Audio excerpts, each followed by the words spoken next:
President Edgar Lungu of Zambia says the country's general elections were not free and fair. Lungu said his party, the Patriotic Front, is consulting on the way forward. In a statement, President Lungu said that the Patriotic Front polling agents were attacked and chased away from polling stations in 3 provinces.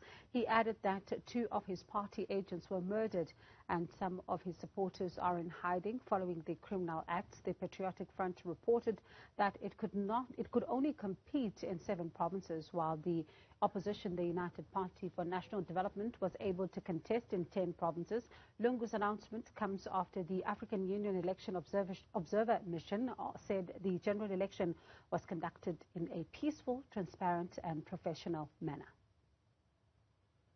And to talk more on this, we're joined by Dr. Charles Sinkala, who's the president of the Organization of African Political Parties Forum. Good evening to you, Doctor, and thank you so much for your time tonight. He is saying that the elections are not free and fair. Is he correct? It depends. Good evening to you and the listeners across Africa and wherever they're listening us. It depends where President Lungu is looking at the things. You must remember that President Lungu is the incumbent president of the Republic of Zambia. He has all his machinery at his disposal. He's the one who organized these elections. He had 5 years to organize and making sure that the elections are free and fair. That is, I think, one of the matrices political parties ascertained to, that the elections must be free and fair. But it is very surprisingly, actually quite laughable by a government in power to say the elections are not free and fair and that they've been denied access to certain places. It is something that one cannot understand. But again, when you look at the African continent and the politics, when one is about to lose or is losing the elections, they always call it that they are they are not free and fair.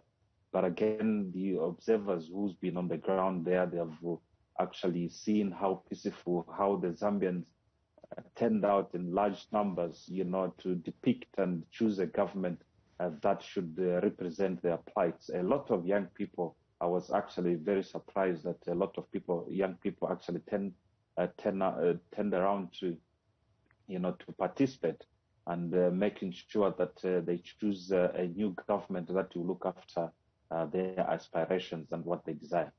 And what could be then the impact of some of the reports of the violence that we saw in the days leading up to the election, and also this internet, restriction that others were saying that could be seen as, further fueling speculation that the processes may not be as free as they thought they would be?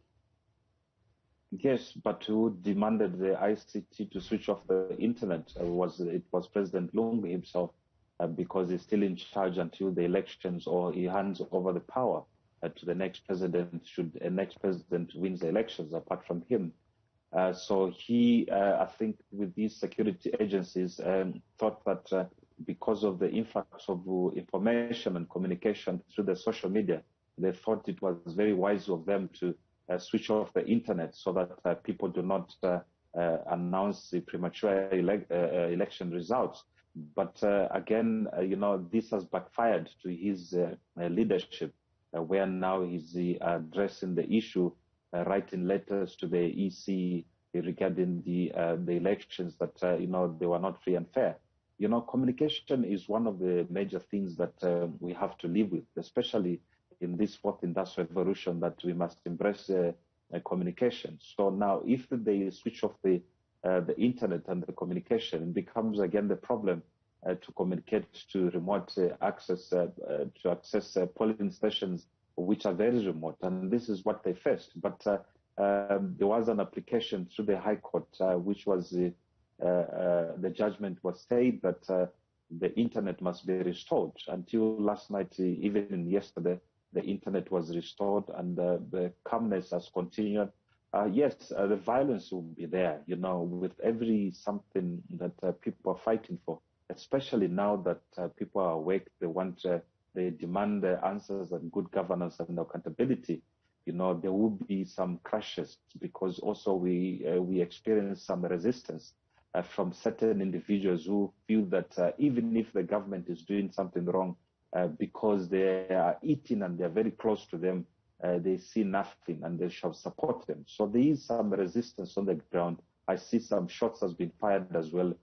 Some PF for the ruling party chairperson of in Solwezi, northwest of Zambia, was killed, I think, leading to the elections or during the elections. Another one was killed. But, these are the costs of freedom. For freedom, we are not given freely. Freedom, we must grab it. And I think once this has passed and the sooner the elections are announced tonight, then Zambia will be on the trajectory of renewal. When you look at, what he says in his statement, he says that he's still consulting then on the next decision that they're now going to have to make. Could we see this ending up in the courts? Yes, it will end up in court. I think he feels that it's been verified. But, issuing the statement, I read the statement was issued from State House, which is the government. During this time, the government was suspended. He's a caretaker president of the Republic of Zambia until the elections are announced otherwise. He was supposed to issue the statement from the PF as a candidate in the elections of 2021, August 12, to demand that they're having challenges. But again, the ECE, they cannot address something which happened in the past. It's quite unfortunate that they issued that letter today. They should have issued this letter of seeing something not going well, even before the observers had concluded their finding and observing mission that the elections were free and fair. But in any case, these are the kicks of the dying horse. I think the Zambians, they've made a decision, to choose a leader that will represent them. We've seen already other opposition political parties like the former ruling party and the party which gained the multipartism, the movement for multi-party democracy, the MMD. They issued a statement yesterday to concede the defeat that they know how the elections are going and they requesting calm, and many other political parties have come to show that solidarity. But the ruling party, if they have to take up that space, to fight that the elections are not free and fair, it is quite unfortunate, especially that they are at the helm of the power and in charge of making sure that the elections are free and fair and there's peace and security within the country. And Dr. Sinkala, finally, very briefly, let's look then at the role of the new president. Should Hakainde Hichilema, be successful here, a tough road ahead, reviving the economy and also the country's democratic credentials is going to be critical. Yes. I'm actually was supposed to run for president